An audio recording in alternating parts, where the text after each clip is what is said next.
먼저 이 말씀을 지적합니다. 내 눈은 세상의 신실한 자들 곧 완전한 길에서 행하는 가운데 있나니 그가 나를 섬기리라 하는 말입니다.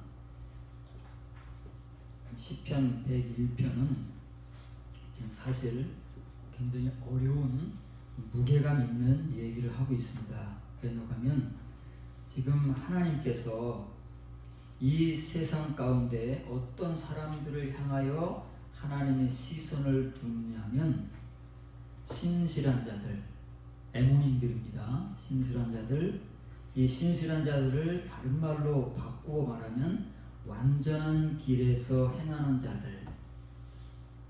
우리가 지난주에 완전한 길에 대해서 배웠지 않습니까? 하나님은 이 사람들에게 시선을 주신다고 말해요. 다시 말하면 이 세상 가운데 누가 하나님의 성도로서 이러한 믿음과 말씀과 은혜와 행함 가운데 살아가느냐를 살피신다는 거지. 그리고 그 사람들에게 하나님의 시선은 머물러 있다는 거예요. 그리고 잘 들으셔야 됩니다. 그리고 바로 하나님께서 시선을 두시는 그 사람들도 아닙니다. 그 사람이 나를 섬기리라 하는 말이에요. 우리는 이제 구약 성경과 신약 성경에 섬긴다는 말을 많이 접하지 않습니까? 섬긴다는 말을 굉장히 많이 접하는데 사실은 이 섬긴다는 말은 천국에서 사용되는 용어입니다. 원래는 그 용어를 하나님께서 언제 이스라엘 백성들에게 주셨느냐면 성막을 완성하고 그 성막을 위해서 하나님께서 섬기는 자들을 택하신 이후에 비로소 이 단어를 주신 거예요.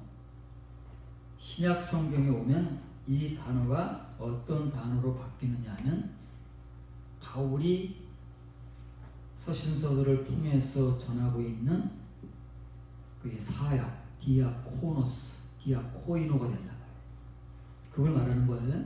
우리는 이 말을 너무나도 당연하게 과거의 레위인들이 행한 것이기 때문에 오늘날 하나님을 믿는 모든 사람들이 자연스럽게 교회에서 행하는 일로 그렇게 인식을 하고 가르치고 배워서 목사된 우리 먼저 마치 우리가 무슨 성직자요 제사장들인 것처럼 하나님을 전문적으로 섬기는 사람들로 구분을 하고 나머지 교인들을 평신도로 차별을 두어서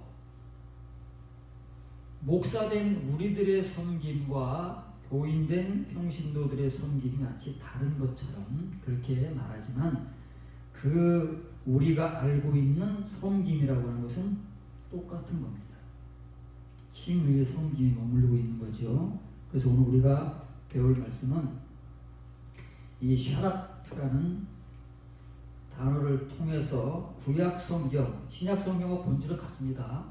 구약 성경에서 이 말을 하나님께서 언제 어떻게 사용하게 하시며 이 말에 합당한 사람을 지금 시편 106편에서 정의를 내려주시잖아요. 하나님께서 결론을 내려주시는 거예요. 우리가 하나님을 섬긴다고 할 때 그 말을 우리는 쉽게 차용을 해서 교회를 섬기고 봉사한다고 말을 하지만 정말 하나님을 섬긴다는 것은 그런 것이 아닙니다. 지금 시편 101편 6절에서 정확하게 하나님께서 정의하시는 것 같이 신실한 자들 그리고 완전한 길에서 행하는 그 자들 가운데서 그가 나를 섬길 것이다 하는 말이에요. 물론 영어 성경에서는 이 말을 serve, 봉사하다는 말로 번역을 합니다. 여러분들에게 신구약 성경에 예배라는 말이 세 가지로 사용된다고 그랬죠. 근데 우리 한글 성경은 전부 예배 외에는 다른 것으로 이렇게 번역을 할 수 없습니다. 구약 성경에서 세 가지로 사용되는 신구약 성경에서, 영어 성경에서 이 봉사는 우리가 아는 그 봉사를 말합니다. 섬기고 돌보고 헌신하는 것, 그리고 이제 하나님을 경배하는 예배를 월십이라고 하는 거예요. 월십. 이 서비스도 예배입니다. 봉사도. 그 다음에 또 하나는 영어 성경에서 미팅으로 번역을 하고 있습니다. 제가 젊었을 때 미국인 교회를 다니는데 그 교회 간판에 뭐라고 써있냐면 The Christian Servicemen's Home 이렇게 써 있어요. 우리는 이제 교회라는 말을 쓰지만 한국에 파견 나와 있는 미군들을 대상으로 이제 교회라는 이름이 아니고 가정집에서 모임을 만들어서 이제 그 목사를 파견하고 해서 예배를 드립니다. 그 이제 소위 우리가 알고 있는 교회 간판에 우리는 무슨 교회라고 현판을 걸지만 그 교회의 현판은 The Christian Servicemen's Home이라는 말이죠. 집이라는 말이죠. 그 서비스가 예배라는 거예요. 예배. 그런데 우리는 이 샤랍트라는 그 단어를 너무 가볍게 알고 있습니다. 누구나 교회를 다니는 사람들이라면 마음 먹고 직분 받아서 봉사하는 그런 것을 우리가 성경에서 나오는 섬기다, 봉사다 그런 이제 말로 알고 있어요. 그래서 여기서 나오는 명사형이 직분이라는 말입니다. 봉사, 직분, 미슈라타라는 말, 미슈라타. 그러면 이게 칭의의 의미로는 말 그대로 누구나 할 수 있는 일이죠. 과거에 유대인, 레위인들이 행한 거하고 똑같은 거예요. 레위인들 중에서 무슨 구별이 있습니까? 레위인으로 태어나기만 하면 아무나 다 할 수 있는 일이잖아요. 그런데 하나님은 시편 101편 6절을 통해서 어떤 사람들이 하나님을 섬길 것이라고 정의하시느냐면 신실한 자와 완전한 길에서 행하는 자 가운데 살아가는 그 사람이 나를 섬길 것이다 하는 거예요. 시편 101편은 다윗의 시입니다. 이제 쭉 떨어져 있다가 편집상 한글 성경은 시대적으로 편집한 게 아니라 그냥 왔다 갔다 하기 때문에 이미 다윗의 시가 끝났다고 우리가 읽었지만 시편에도 끼어 있는 거예요. 한글 성경을 시대적으로 보면 안 됩니다. 다윗의 시다 그 말이에요. 다윗이 하나님을 섬기는 것에 대해서 구약 성경에서는 가장 잘하는 사람입니다. 뒤에 그 신뢰들을 여러분들에게 소개하겠지만 다윗만큼 하나님께 대한 예배 그리고 성막에 대한 그 은혜 나아가서는 하나님을 섬기는 것에 대한 믿음을 하나님께서 말씀하시는 이 완전하게 가졌던 성도는 찾아볼 수 없습니다. 그 다윗이 하는 말이죠. 다윗이 감동을 받고 다윗이 은혜를 받고 하는 말이에요. 지금 우리가 목사는 목사로서 여러분들은 장로, 권사, 집사 이런 직분을 받아서 하나님을 섬기고 교회를 섬긴다고 합니다.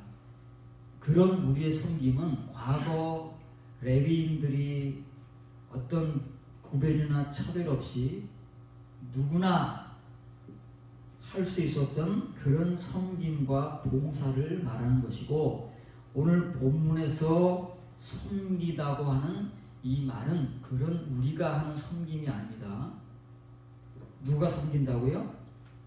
하나님의 신실한 자들, 완전한 길에서 행하는 그 자들 가운데서 섬기는 한 사람 한 사람이 하나님을 섬긴다. 이게 이제 어디서 완성된다고요?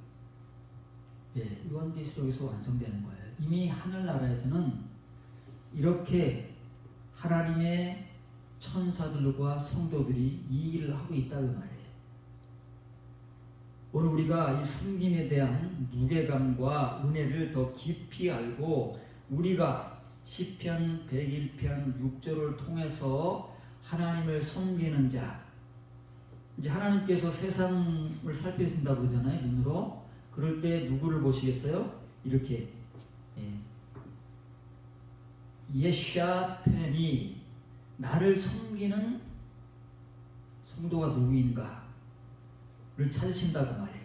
그럴 때 우리가 하나님의 이 소망에 부응해서 하나님을 섬기는 자가 된다면 그것만큼 우리에게는 은혜요, 하나님께는 기쁨이 되는 것이 없다고 말해요. 민수기 16장 8절 10절입니다. 모세가 또 고라에게 이르되 너희 레위 자손들아 제발 들으라. 이스라엘의 하나님이 이스라엘 회중에서 너희를 구별하여 자기에게 가까이 하게 하사 여호와의 성막에서 봉사하게 하시며 회중 앞에 서서 그들을 대신하여 섬기게 하심이 너희에게 작은 일이겠느냐. 하나님이 너와 내 모든 형제 레위 자손으로 너와 함께 가까이 오게 하셨거늘 너희가 오히려 제사장의 직분도 구하느냐. 처음에는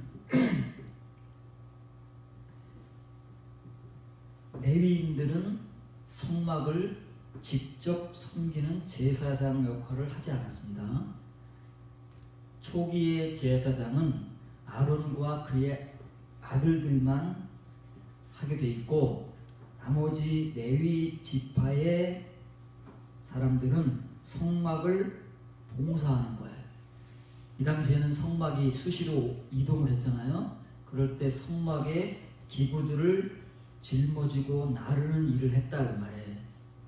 이때는 아직 레위가 제사장이 아니에요. 아론과 그의 아들들만이 제사장 일을 하고 있었는데, 그런데 이 고라라고 하는 사람이 반역을 일으키잖아요. 왜 모세와 아론과 당신들만, 너희들만 무슨 하나님의 종이냐. 그리고 수백 명의 사람들을, 동조하는 사람들을 데리고 와서 이제 모세에게 대모 시비를 한다고 말이에요. 그때 이제 모세가 그 고라에게 하는 말이에요. 하나님께서 너의 모든 형제 레위 자손으로 하나님께 가까이 오게 한 성막을 섬기게 하는 일이 작은 일이냐고 말해. 그것만 해도 이스라엘 12지파 가운데 뽑힌 거 아니겠어요? 이스라엘 다른 11지파의 사람들은 하고 싶어도 못한다고 말해요. 그런데 그것을 감사하고 그것을 기뻐하고 만족하지 못하고 오히려 제사장의 직분까지도 너희들이 하려고 하느냐고 말해요. 왜냐하면 이때 당시에는 제사장은 아론과 그의 아들들만이 담당하고 있었기 때문에 그런 거다고 말해요. 이제 후기에 가면 이제 레위 자손들이 제사장이 됩니다. 아론 자손과 레위 자손 구분 없이 제사장이 되는데 대제사장은 이제 아론 자손만 되는 거죠. 신명기 10장 8절입니다. 그때 여호와께서 레위 지파를 구별하여 여호와의 언약궤를 매게 하며 여호와 앞에 서서 그를 섬기며 또 여호와의 이름으로 찬양하게 하였으니 그 일은 오늘까지 이르니라. 이건 이제 레위 지파의 기원입니다. 기원. 레위 지파가 언제부터 어떤 일을 했으며 하나님께서 어떻게 그들을 그 일을 하도록 하셨는가에 대한 이제 기원이지요. 레위 지파는 성막의 기구들, 특히 이제 언약궤, 가장 이제 중심되는 게 언약궤였으니까 언약궤로 지금 이제 말하는 거예요. 언약궤를 매게 하고 여호와 앞에서 하나님을 섬기게 했다는 말이에요. 그리고 여호와의 이름으로 축복하게 한 게 아닙니다. 찬양입니다. 찬양. 바라크는 축복이라는 말도 있지만 찬양이라는 말도 있어요. 레위 지파는 그 당시에는 축복을 못합니다. 그래서 찬양을 하게 하셨는데 그 일은 오늘까지 이르느니라. 이제 신명기를 기록할 때 그 당시까지 이 레위 지파의 역할이 이제 그런 역할을 하고 있었다는 거예요. 이게 지금 이제 섬김과 관계되어서 구약 성경의 그 기원을 우리에게 소개해 주는 거예요. 잘 들으셔야 됩니다. 왜냐하면 이제 앞으로 여러분들이 하나님을 어떻게 섬길 것인가를 여러분들 스스로가 이제 결정을 해야 되고, 지금까지 우리가 섬겨오던 것은 사실은 하나님을 섬기는 게 아닙니다. 우리가 전통적이고 성경이 아닌 사람의 유전과 관습을 통해서 그저 전에 내려오는 관행에 의해서 해오는 일들이에요. 교회에서 뭐 장로는 무슨 일을 하고, 권사는 무슨 일을 하고, 안수 집사는 무슨 일을 하고, 다 이렇게 역할 분담이 있잖아요. 그건 다 우리의 전통에서 온 거다 그 말이에요. 그런 섬김은 성경에서 말하는 하나님을 섬기는 것이 아니에요. 이런 전통적 교회를 위해서 봉사하는 일이고, 오늘날 우리 목사 자신들도 하나님의 종이요 또는 하나님의 말씀을 위해서 부름받은, 다시 말하면 선택받은 사람들이라고 말을 하지만 사실은 그렇지 않습니다. 칭의의 측면에서만 그런 거예요. 우리는 모든 것을 칭의와 표면으로만 가지고 있기 때문에 그것을 넘어가지를 못하는 거예요. 그래서 만일 성경에 이런 내용들이 나오게 되면 우리와는 전혀 관계없는 말들인데 마치 이것이 우리와 관계되는 말들인 것처럼 막 가르치고 은혜를 받고 그렇게 하고자 계몽을 한다고 말해요. 그러나 하나님을 섬기는 성경적 섬김자들은 하나님께서 원하시는 조건과 자격을 갖지 않으면 섬기지 못합니다. 이제 관습이나 전통을 통해서 레위인들과 같이 그냥 대대로 섬길 수는 있어요. 우리가 교회라고 하는 것이 시작되어서 지금까지 전해 내려오는 그런 전통과 관습으로 하나님을 섬긴다, 교회를 섬긴다 하는 것들은 할 수 있지만, 이렇게 하나님이나 하나님의 이런 묵시를 받은 하나님의 성도들이 전하는 말씀으로서의 섬김은 우리에게는 없다 그 말이에요. 왜 없느냐 하면 이런 섬김은 신실한 자들과 완전한 길에서 행하는 자들 가운데만 존재하고 하나님의 눈은 그 사람들에게만 머물러 있기 때문에 그렇다 그 말이에요. 좀 이제 이 내용을 이제 본론으로 본격적으로 좀 들여다보도록 하겠습니다. 지금까지는 여러분들에게 일상적으로 하나님을 섬기는 사람들이 누군가, 어떻게 해서 하나님을 섬기게 되었는가, 그들의 섬김의 내용은 무엇인가를 이제 서론으로 소개해 주는 거예요. 레위인이면 아무나 할 수 있는, 하나님께서 그냥 레위인을 택하셔서 그 사람들에게 일을 맡겨주신 거예요. 성막을 섬길 수 있는 일을. 그런 이제 대략적이고 개론적인 내용을 여러분들에게 소개했지만, 이제부터는 정말 그들 가운데, 레위인들 가운데 어떤 사람들이 하나님의 이 섬김을 감당할 수 있느냐 하는 것은 이제 그 내용을 실제적으로 들어가 보면 다르다 그 말이에요. 그래서 역대하 29장 15절 16절 보면 그들 레위인들입니다. 그들의 형제들을 모아 스스로 성결하게 하고 들어가서 왕이 여호와의 말씀대로 명령한 것을 따라 여호와의 전을 깨끗하게 할세.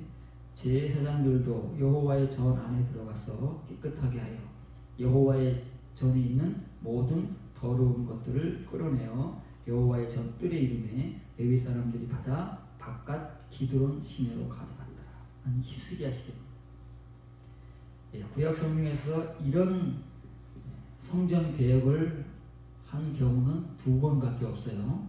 히스기야 왕 때와 요시야 왕 때 두 번밖에 없는데, 먼저 히스기야 왕이 이 일을 한 거예요. 두 왕 시대에 레위인들은 그냥 전통적으로 관습적으로 그냥 성전을 봉사하는 사람들이에요. 그냥 일상적인 거예요. 우리 같이 그냥 주일이면 교회 오고 예배 시간 되면 와서 예배 드리고 이 일상적으로 하는 거예요.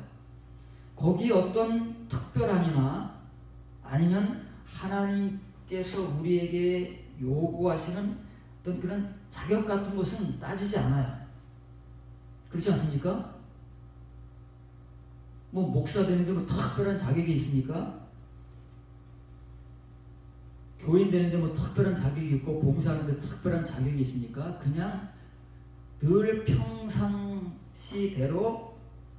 하던 일을 하면 되는 거예요. 그런데 하나님께서 정말 원하시는 때가 도래한다고 말해요.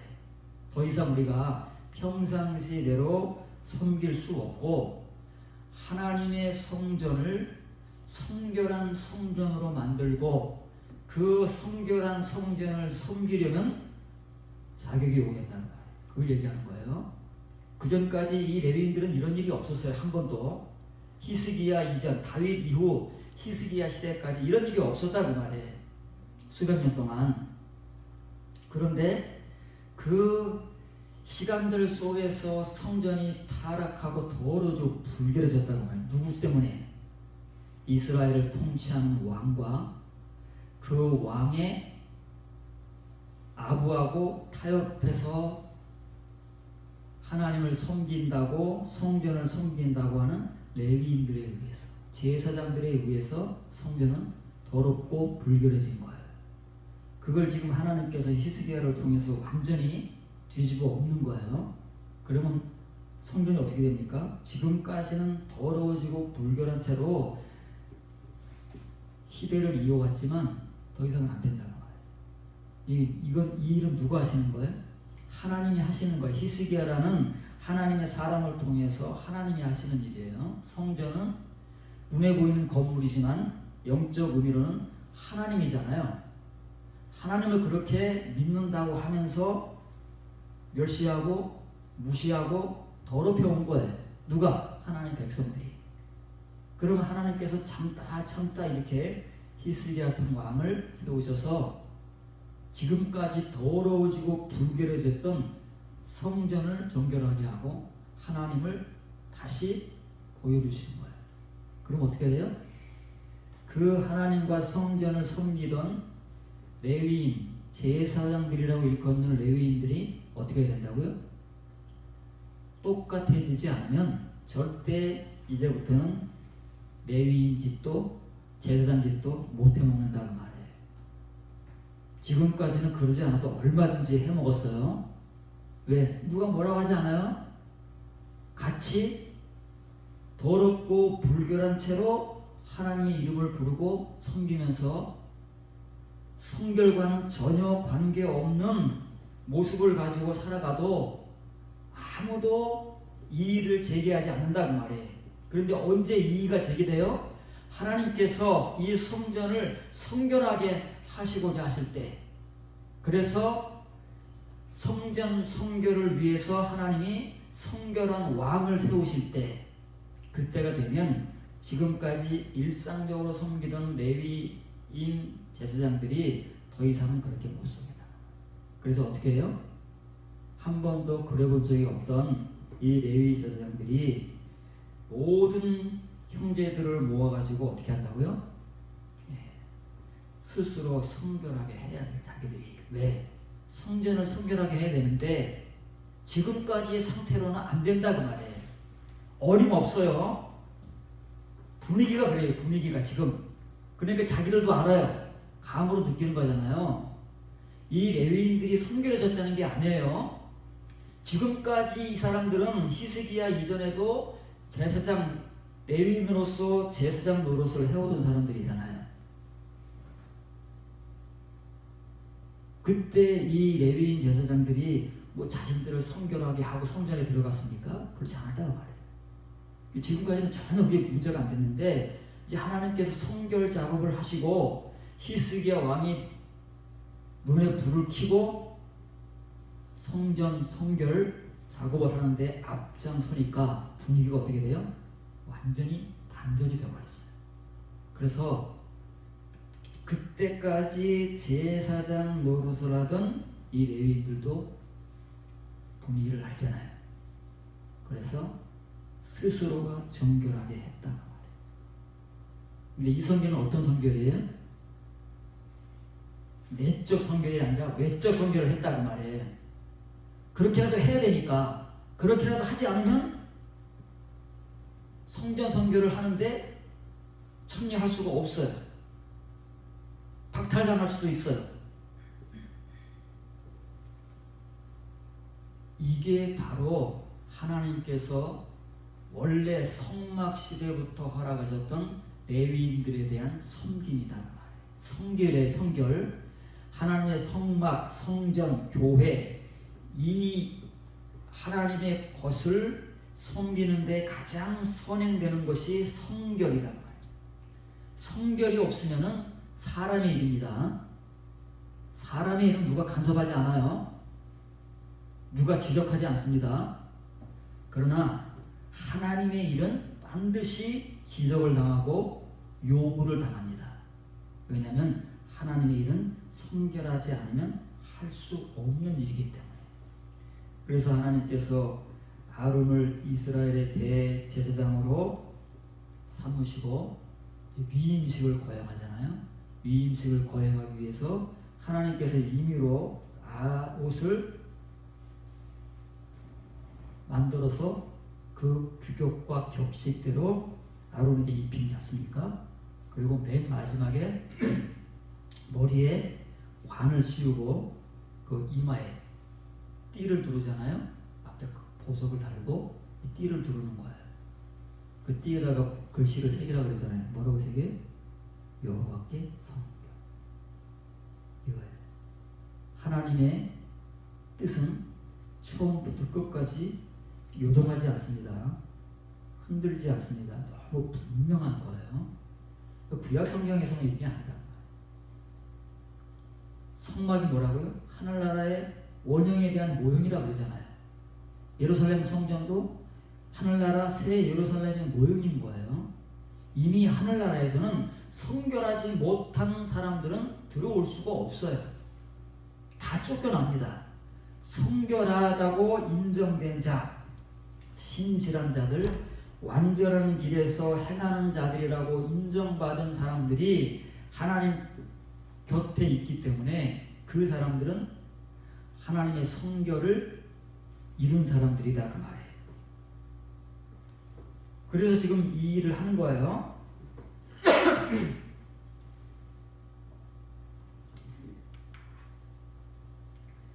히스기야가 성전 계획을 하려고 딱 보니까 하나님의 성전이라는 것이 그 속에 들어가 보니까 정말 기가 막히고 코가 막힌 거예요.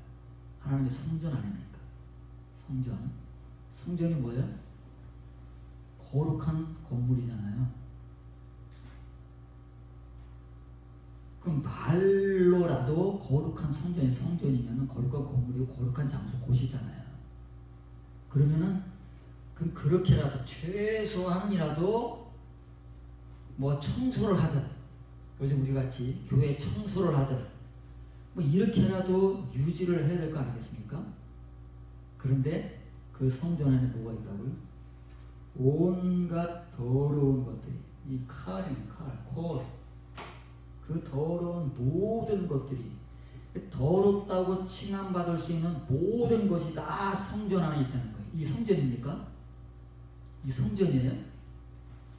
하나님이 얼마나 그 냄새와 그 더러움과 불결함에 치를 떠시겠어요.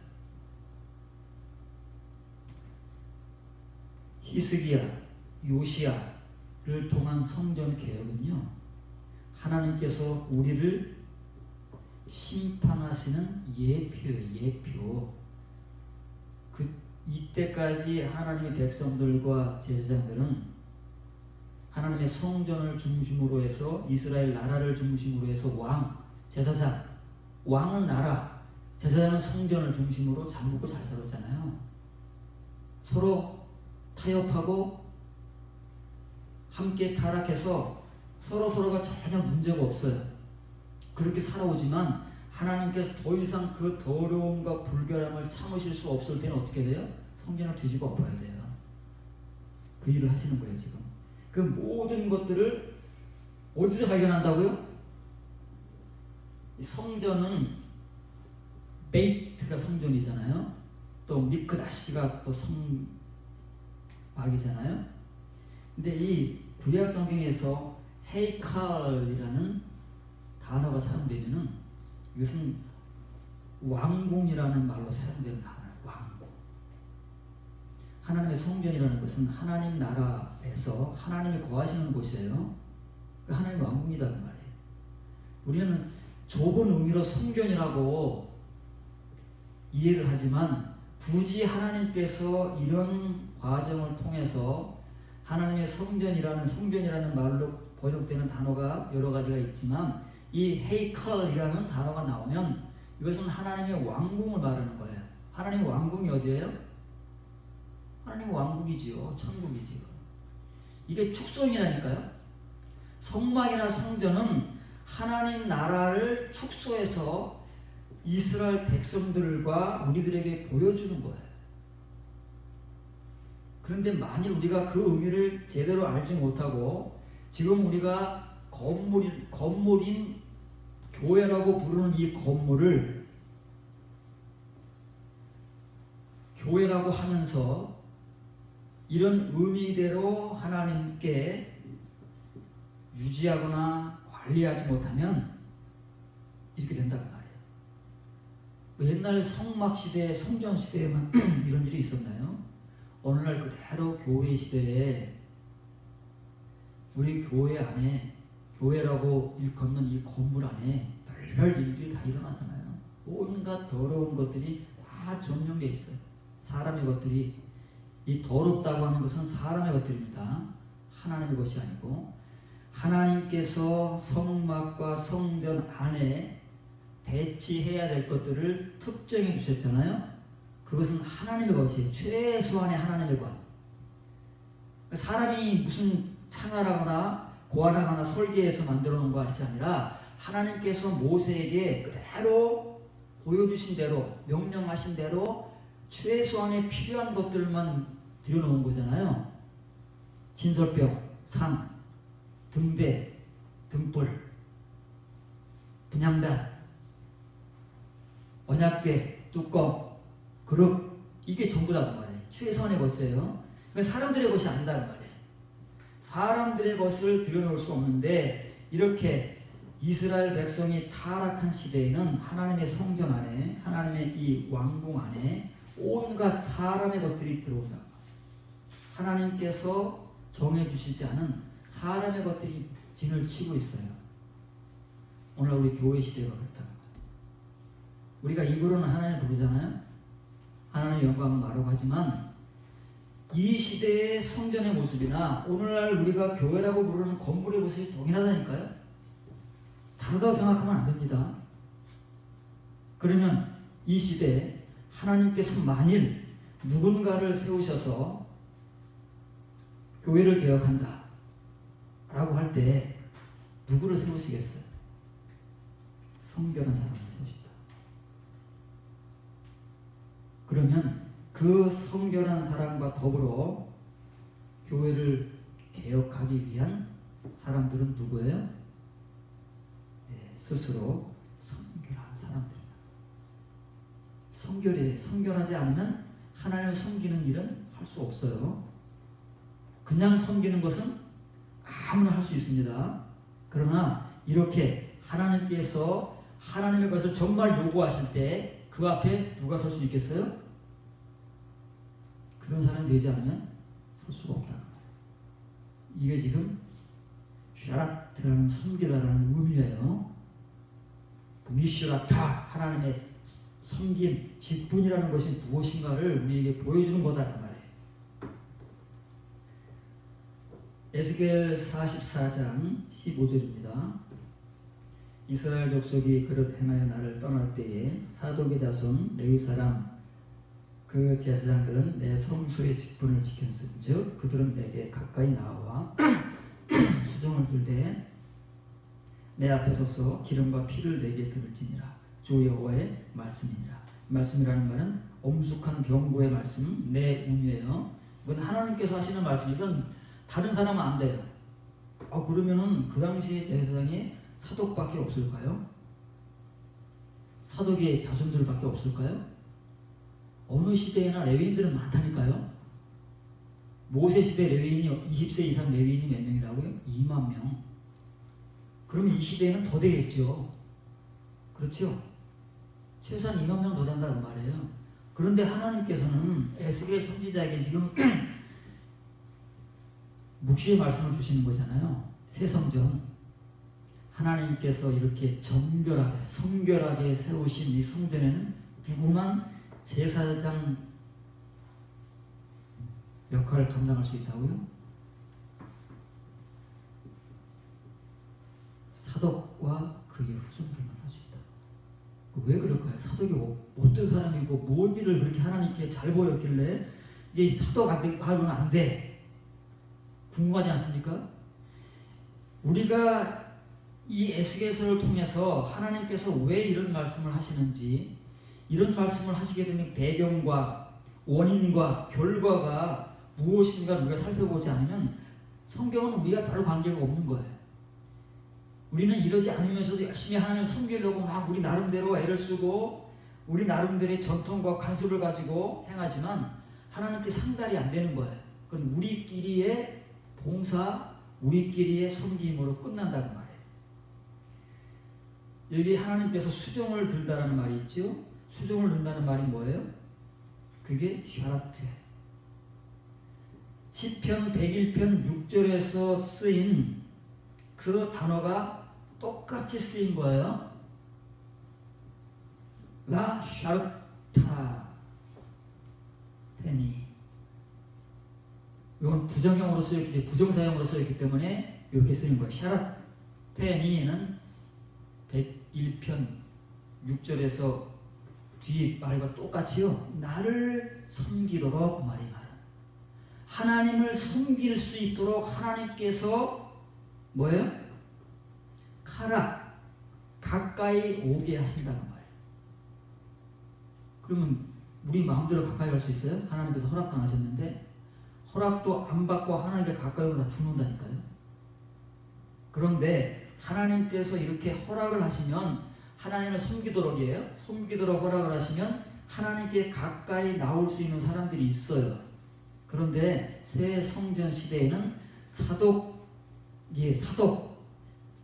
때문에 그의 후손들이 하나님을 섬기는 제사장의 직분을 가질 수 있도록 허락을 받는다 그 말이에요. 이건 하나님께 정해주신 말씀이에요. 에스겔에게 딱 정해놓은 거예요. 어느 누구도 이 말씀을 변개할 수 없다고 말이에요. 그런데 어때요? 우리들은 그렇지 않다는 말이에요. 온갖 레위인들이 하나님을 섬긴다고 성전으로 가까이 나오고, 온갖 사람들이 하나님을 섬긴다고 오늘날도 성직자라는 칭호를 가지고 교회에서 섬기고 있다고 말이에요. 안 됩니다. 그건 우리끼리 하는 거예요. 그러면 왜 하나님께서는 에스겔은 지금 유다가 멸망하고 하나님께서 이스라엘을 70년의 속국 시대가 끝나면 다시 예루살렘으로 귀환하게 하시고 예루살렘 성전을 재건하게 하시잖아요. 그것과 맞물려서 영적 새 성전, 종말의 시대를 보여준다는 말이에요. 그럼 이 사독이라는 사람은 왜 이렇게 하나님께 이쁨을 받고 인정을 받는가 하는 거예요. 사독은 에스겔 시대 사람도 아니고 예레미야 시대 사람도 아니고 요시야나 히스기야 사람도 아닙니다. 이 사독은 다윗 시대 사람입니다. 다윗 시대. 거슬러 올라가면 다윗 시대 중에서도 다윗이 밧세바와 우리아에게 범한 그 범죄로 말미암아 하나님께 큰 징계를 받잖아요.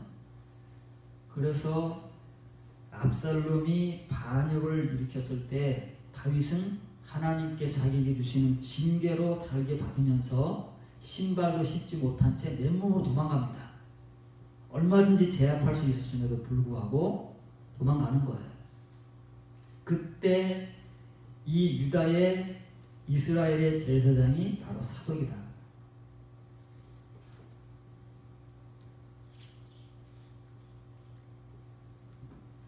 사무엘 하 15장 24절 27절 보시기 바랍니다. 보라, 사독과 아비아달도 올라와서 모든 백성이 성에서 나오기를 기다리더라. 왕이 사독에게 이르되 보라, 하나님의 궤를 성읍으로 도로 메어 가라. 만일 내가 여호와 앞에서 은혜를 입으면 도로 나를 인도하사 내게 그 궤와 그 계신대를 보이시리라. 왕이 또 제사장 사독에게 이르되 내가 선견자가 아니냐. 이때 사독을 말하는 거예요. 자, 지금 다윗은 정처 없는 도피 생활을 시작하는 거예요. 과거 사울에게 쫓겨서 도망갈 때처럼 언제 끝날지 몰라요. 하나님의 징계가 언제 끝날지 모른 채 하나님의 징계를 달게 받고자 다윗은 그냥 도망가는 거예요. 그런데 그때 제사장이었던 사독이 자기 아들, 손자까지 다 데리고 그리고 에봇과 법궤를 가지고 다윗을 따라온 거예요. 이 미친 사람인 거죠. 자기 안위는 생각지도 않는 거예요. 자기만 그러면 괜찮아요. 자기 온 가족을 다 데리고 다윗과 함께 하겠다고 나왔다 그 말이에요. 그러면 다윗이 자기를 위해서 이렇게 의리를 보이고 애정을 보이고 신의를 지켜서 하나님께서 사독을 축복하시는 겁니까? 그건 인간관계인 거죠. 하나님께서 사독을 인정하신 것은 그래서 인정하신 것이 아니고 하나님을 섬기는 이 샤라트를 정말 하나님 앞에서 감당하는 사람이 가져야 할 가장 우선적인 게 뭐라고요? 근본적인 게 성결이라는 말이에요. 그것을 가지고 하나님을 섬기면요 하나님을 따라가게 돼 있어요. 하나님의 뜻을 따라간다는 말이에요. 그러면 지금 다윗이 도망자로 전락해서 아들을 피해 달아나지만 사독이 지금까지 다윗을 지켜본 대로 다윗이 어떤 사람인가를 잘 알잖아요. 그러니까 다윗과 함께 하겠다 그 말이에요. 자기뿐만 아니라 자기 온 가족의 생사를 다윗과 함께 하겠다. 그건 다윗과 의리를 지킨다거나 그런 게 아닙니다. 제사장으로서 하나님을 섬기는 사람이 제사장이에요. 더군다나 지금 법궤를 가지고 나왔어요. 법궤는 누구예요? 하나님이다. 하나님이 누구와 함께 하시느냐를 이 사독은 자기가 분별을 하고 결정을 한 거예요. 비록 다윗이 도망가는 신세지만 하나님은 다윗 왕과 함께 하신다. 그래서 법궤를 가지고 나온 거예요. 이게 제사장이에요. 근데 일반 제사장들 같으면 어떻게 했을까요? 엄청 계산을 하고 눈치를 보고 머리를 굴렸을 거예요. 이해관계를 따지고. 사독은 그러지 않았다. 자, 거기에 대해서 다윗이 하는 말을 보세요. 사독에게 뭐라고 부르냐면 네가 선견자가 아니냐. 그건 이제 한글적 번역이에요. 네가 보는 자가 아니냐 그 말이에요. 그런데 그 보는 자 앞에 관사가 딱 붙었죠. 보는 건 누구나 다 하잖아요. 사독만 보는 게 아닙니다. 보는 것은 그 당시에 다른 레위인 자손들인 제사장들도 다 하고 누구나 다 본다 그 말이에요. 그런데 관사가 붙으면은 딱 정해져 버리는 거예요. 그리고 이 단어는 복수형도 아니고 단수형으로 쓰이잖아요. 네가 그 보는 자가 아니냐 이렇게 쓰는 거예요. 하, 로, 에 분사형이잖아요. 보는 자, 보는 자. 이 보는 자예요. 너가 보는 자가 아니냐. 그래서 영어 성경도 어떻게 번역을 하냐면 thou a seer 이렇게 번역을 해요. 근데 이 부정관사를 붙였어요. 정관사가 붙은 거예요. 관사가 붙은 더가 되는 거예요. 그 보는 자가 아니냐. 구약 성경에서 하로에는 묵시자예요. 묵시자. 일반 사물을 보거나 일반적으로 무슨 율법책을 보거나 그런 일반적 보는 자가 아니고 뒤에 나오겠지만 이건 묵시자라는 뜻입니다. 하나님의 눈으로 보는 자, 하나님의 눈으로 분별하는 자를 하로에라고 하는 거예요. 그걸 한글 성경에는 선견자라고 이렇게 번역을 하는 겁니다. 선견자나 선지자나 똑같은 말이죠.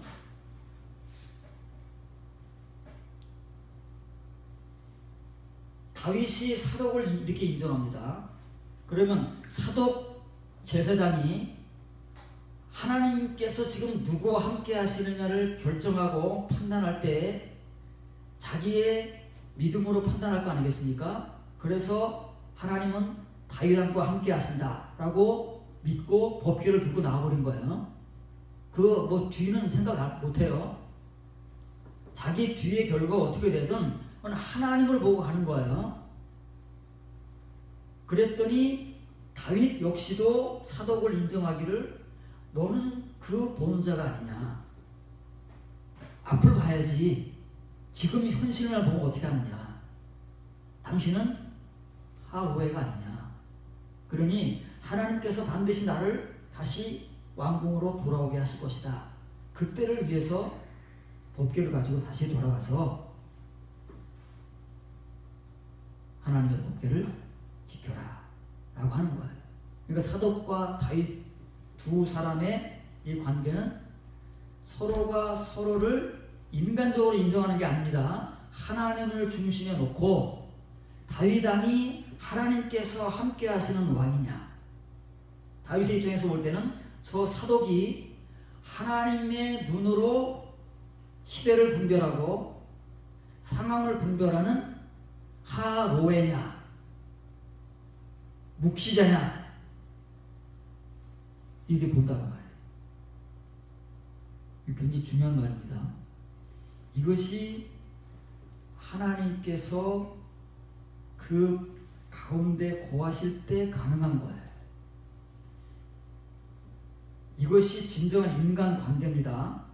오늘날 우리는 복잡하게 인간관계가 얽혀지지만 가장 중요한 인간관계는 이거예요. 이것으로 형성된 인간관계는 끊어지지 않습니다. 누가 끊을 수도 없어요. 하나님이 아니면 끊을 수가 없는 거예요. 그렇죠? 그래서 하나님께서 사독을 에스겔 선지자를 통해서 환상, 새 성전의 환상을 보여주시면서 새 성전의 제사장 사독이다 그 말이에요. 왜냐하면 많은 제사장들이 모세 시대 이후로 예레미야 시대까지 이어져 왔지만 그 중에 하나님께서 새 성전의 제사장으로 세울 수 있는 사람은 사독이다. 왜요? 다른 여러 가지가 있겠지만 이것 때문에 그런 거예요.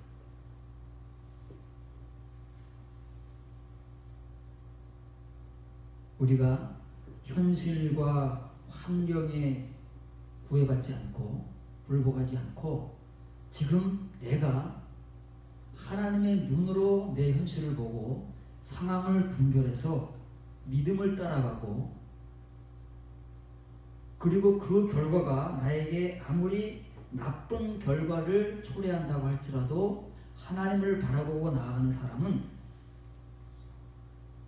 어려움을 당할 수 있습니다. 현실적으로도 다 축복되다는 건 거짓말이고 그것으로 인해서 그 선택과 분별과 믿음으로 말미암아 현실적으로는 자기가 어떻게 될지도 몰라요. 그러나 하나님 앞에서는 절대 안 망한다는 말이에요. 근데 우리는 불행하게도 뭘 택하느냐면 현실을 택한다는 말이에요. 이게 우리의 정말 무지하고 어리석은 육체적 본성이에요. 이것을 버리지 못하고 성결의 은혜 가운데로 들어가지 못한 사람들은 딱 현실을 선택하는 거예요. 아무리 믿음을 말하고 은혜를 말하지만 그 사람의 선택은 항상 현실이다 말이에요. 그러나 이렇게 하나님의 성결, 하나님의 직분, 그리고 하나님의 눈으로 시대와 현실과 상황을 분별하고 결정할 수 있는 사람은 어떤 사람이에요? 항상 하나님을 선택하는 거예요. 하나님이 어디 계시는가? 하나님이 무엇을 말씀하시는가? 하나님이 누구 편에 계시는가? 그걸 보고 선택하는 자가 하로에다 그 말이에요.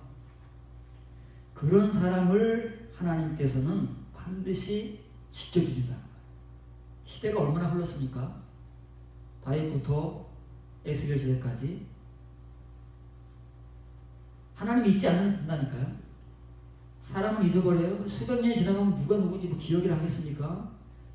그러나 하나님은 잊지 아니하시고 반드시 진실한 자들 가운데서 완전한 길에서 행하는 자를 하나님께서 그 눈으로 찾으시고 그 눈으로 기억하시기 때문에 반드시 그 사람을 하나님께서 필요한 때 필요한 장소에 그 사람을 세우신다. 우리가 이 은혜를 가지고 현실을 살아가야 됩니다. 이런 믿음과 말씀과 은혜를 가지고 현실을 살아가는 사람들만이 이 현실은 어떻게 될지 몰라요.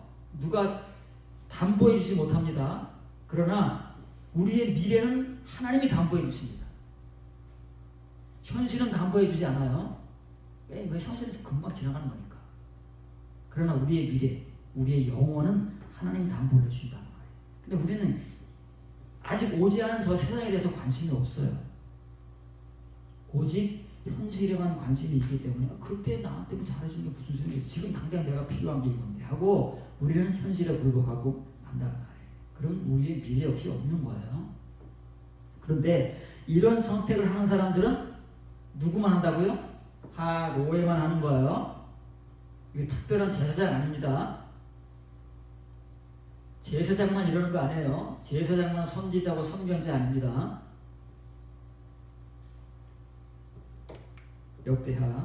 역대상 25장 5절입니다.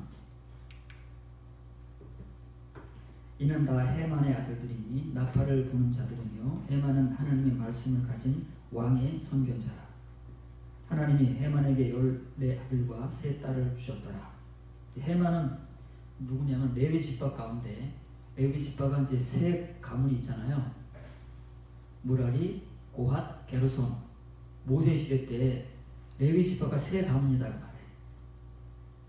그래서 아론과 그의 아들들은 성막 배치를 할 때 동쪽에 장막을 치고 이 레위 3가문이 서쪽, 남쪽, 북쪽에 진을 치는 거예요. 3가문이에요. 다윗 시대에 다윗 왕이 모세 시대에 그 하나님의 성막 예배를 회복하면서 이 레위 지파 가운데 무라리의 후손인 헤만과 아삽과 여두둔 이 3사람을 특별히 하나님을 찬양하는 대표자로 삼았습니다. 이 사람들의 직임은 찬양하는 거예요. 그런데 그 중에 지금 헤만을 소개한다는 말이에요. 우리가 아삽에 대해서 많이 들었죠. 시편 79편부터 쭉 아삽의 시를 우리가 많이 살펴봤습니다만 헤만에 대해서는 별로 우리가 살펴볼 기회가 없어서 살펴보지 않았지만 이 헤만도 아삽 못지않은 어마어마한 하로에입니다. 하로에. 다윗이 말하는 그 보는 자예요. 헤만이 제사장입니까? 아니에요. 찬양을 담당하는 사람이다. 근데 여기 이제 똑같은 선견자가 나오지요? 똑같은 선견자인데 위에 나온 선견자가 아니고 어떤 선견자냐면 요거를 선견자라고 본 거야. 앞에는 하로에라고 그랬잖아요. 그러면 왜 로에 앞에 관자가 붙느냐? 보는데 그 왜 보는 자가 되느냐면 본다는 것은 그냥 우리가 일반적으로 보는 그것이 아니라 학자이기 때문에 그래요. 호재. 하나님의 눈으로 보는 사람이에요. 이게 묵시라는 말이에요. 묵시자.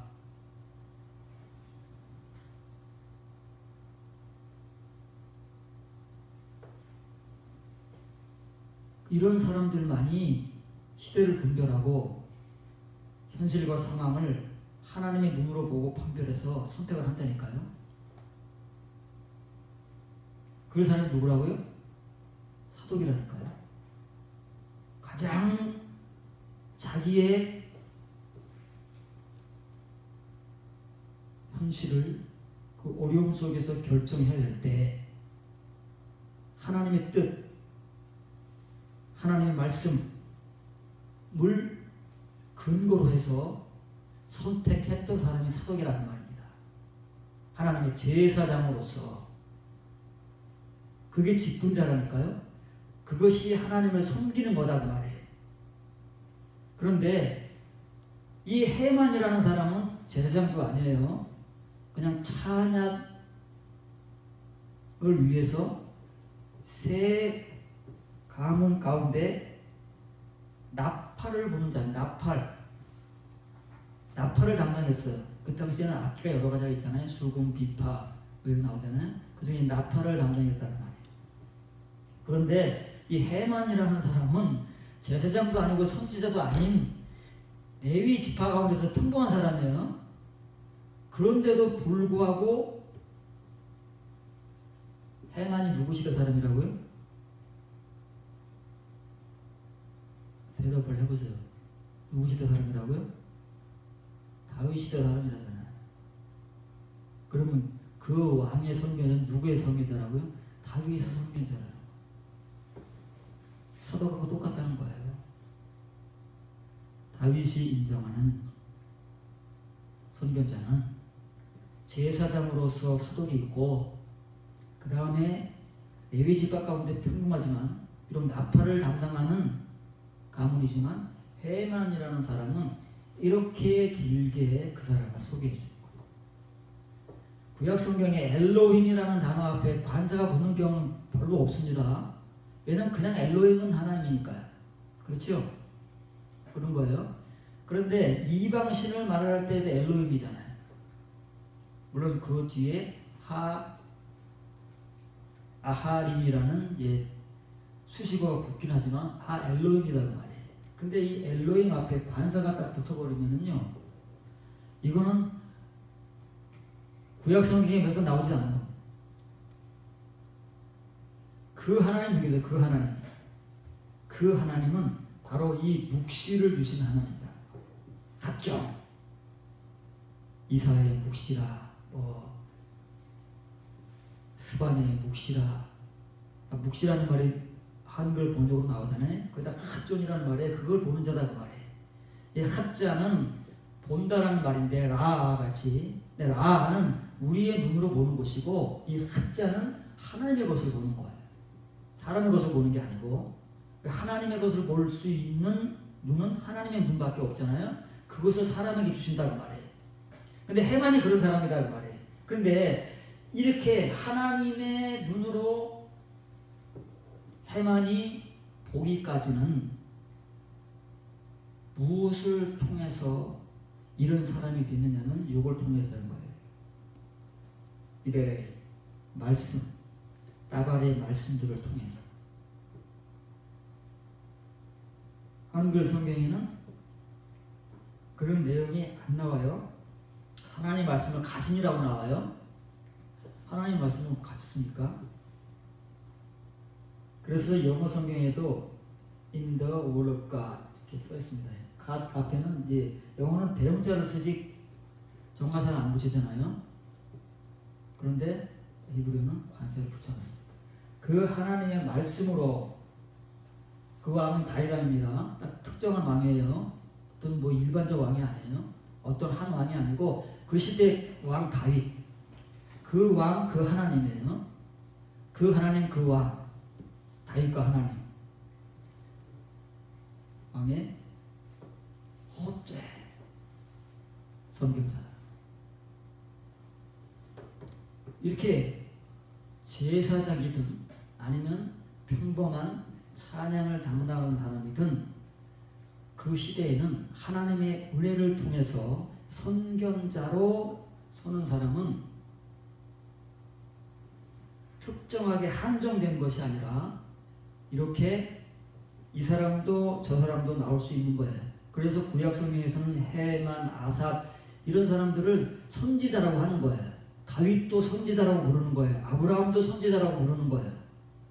직접 선지자의 직분으로 활동하지 않았지만 이렇게 하나님의 말씀을 통해서 선견자가 된 사람들, 하나님의 눈으로 시대를 분별하고 현실을 분별할 수 있는 사람, 선견한 사람, 신실한 사람, 완전한 가운데 행하는 사람, 성도가 되면 다 그런 사람들을 구약 성경에서는 선지자라고 부르는 것이고, 참 선지자요, 선견자라고 부른다고 말해요.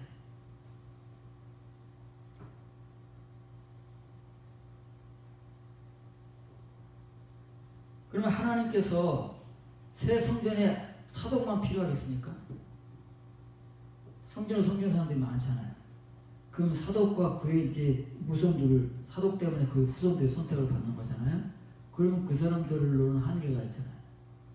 그러면 하나님께서는 사독 같은 사람, 믿음을 가진 사람들로 또 채우실 거다. 그 누구예요? 해만이 되고 아삽이 되고 그러는 거예요. 어느 누구나가 이렇게 직분에 상관없이 하나님의 은혜 가운데 하나님의 뜻대로 하나님의 눈으로 보고 말씀으로 보는 사람들이 생겨나면 그 사람들을 하나님의 새 성전의 직분자, 봉사자, 사역자로 삼으신다는 말이에요. 이것이 하나님의 뜻이에요. 분명한 뜻이에요. 우리는 이것을 변개하지 못하고 갖지 못합니다. 우리가 아무리 우리의 것으로 주장하고 강조를 해도 우리가 하나님의 눈에 이런 사람들이 되지 못하면 어림없어요. 어림없는 거예요.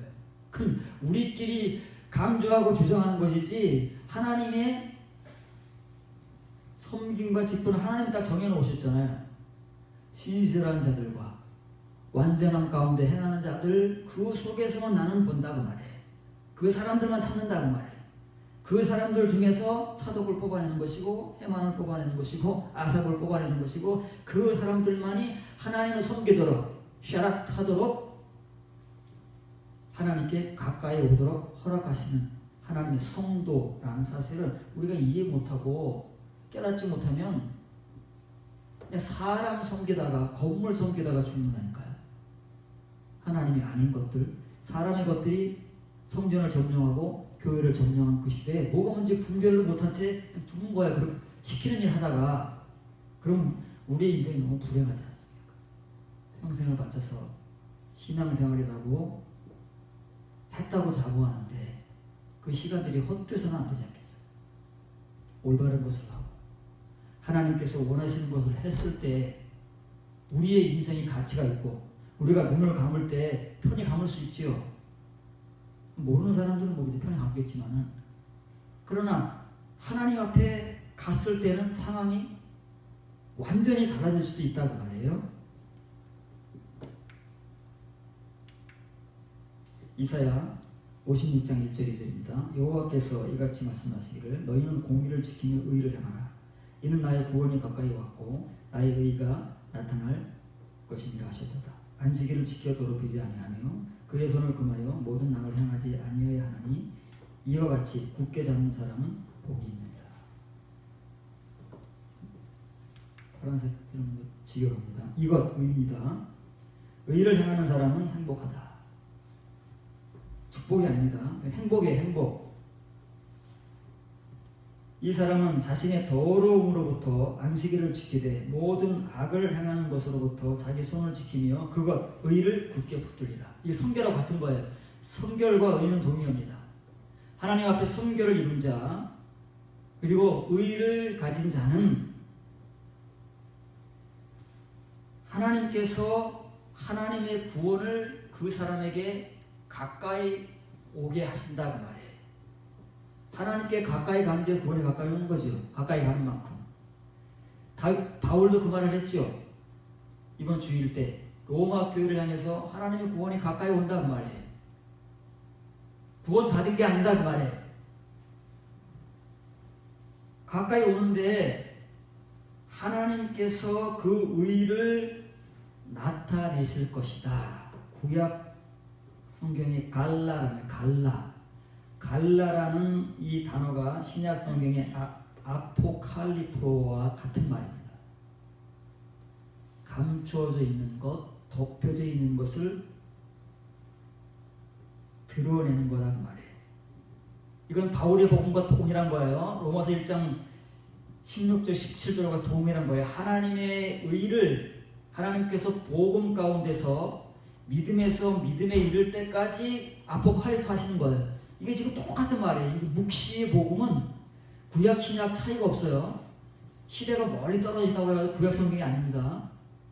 이사야서 에스겔서 묵시의 복음을 다루는 성경 구절은 이미 어디가 있는 거예요? 요한계시록에 가 있는 거예요. 그 시대에 가 있는 것이지 구약 시대가 아닙니다. 지금 이사야 본문의 복음과 바울의 로마서 1장 16절 17절의 복음은 똑같은 거예요. 시대가 이미 1000년 이상이 차이가 나지만 똑같은 거다 그 말이에요.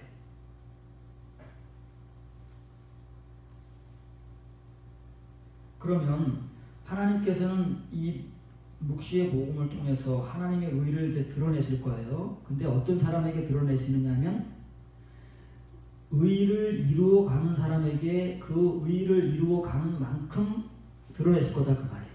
그건 성경의 진리예요. 꼭 그만큼만 역사되도록 하나님께서 장치를 만들어 놓으셨기 때문에 그 이상도 그 이하도 아니다 그 말이에요. 칭의의 은혜는 그냥 다 똑같이 다 한꺼번에 한순간에 받지만 이 이면의 은혜는 그렇게 하나님께서 안 주신다 그 말이에요. 그것은 하나님 앞에서 하나님의 시간, 하나님의 때를 구속하는 만큼 우리가 대가를 지불하고 그것을 얻는 만큼 하나님께서 우리에게 보여주실 것이고 드러내 주실 거예요. 그럼 그게 뭐냐 그 말이에요. 그것이 구약 성경과 신약 성경이 또 똑같은 거예요. 이사야서와 로마서가 똑같은 것처럼 구약 성경과 신약 성경이 똑같은 거예요. 구약 성경은 뭐 행위구원, 신약 성경은 은혜구원 그런 게 아닙니다.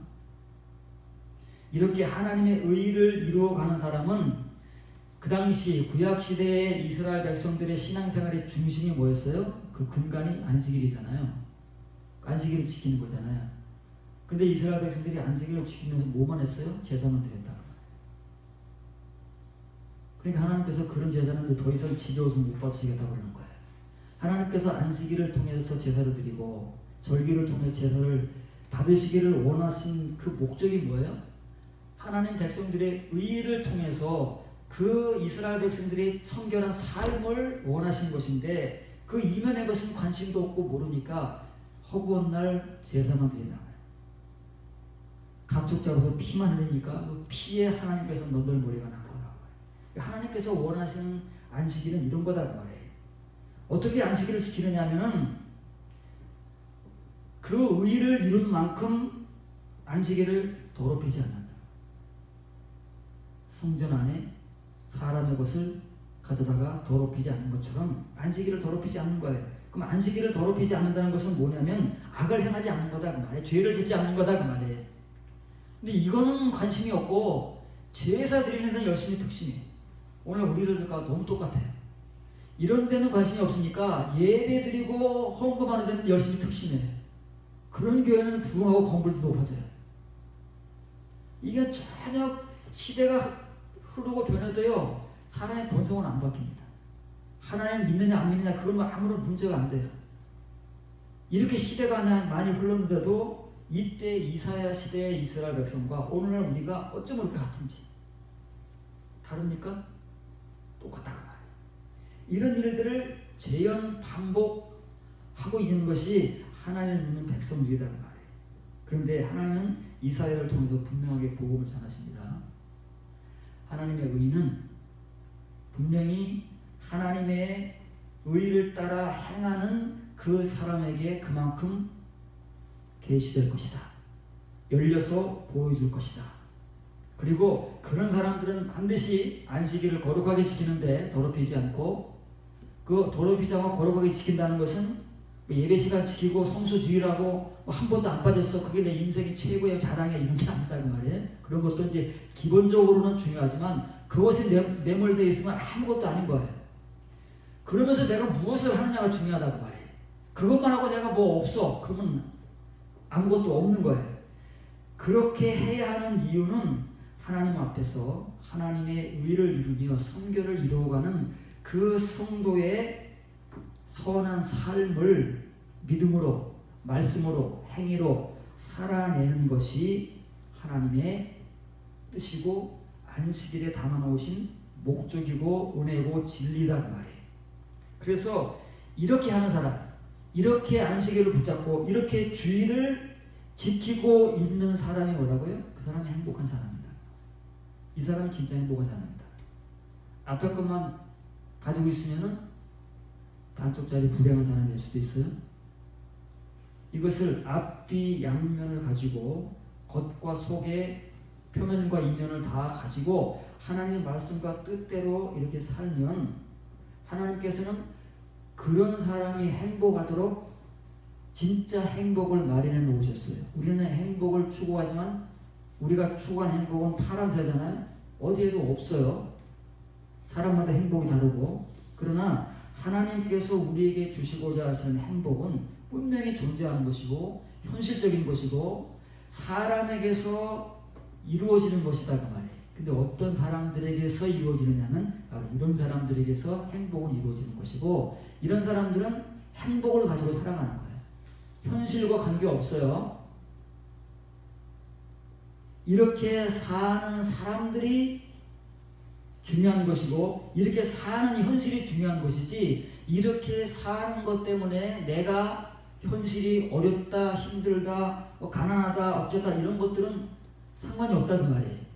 우리가 따지는 것이고 우리가 계산하는 것이고 우리가 추구하는 것이지 하나님께서는 하나님의 것을 주시는 거예요. 그러면 그 성도가 하나님의 것을 이렇게 받잖아요. 하나님이 죽어도 안 잃어버리신다니까요. 반드시 하나님은 보상하십니다.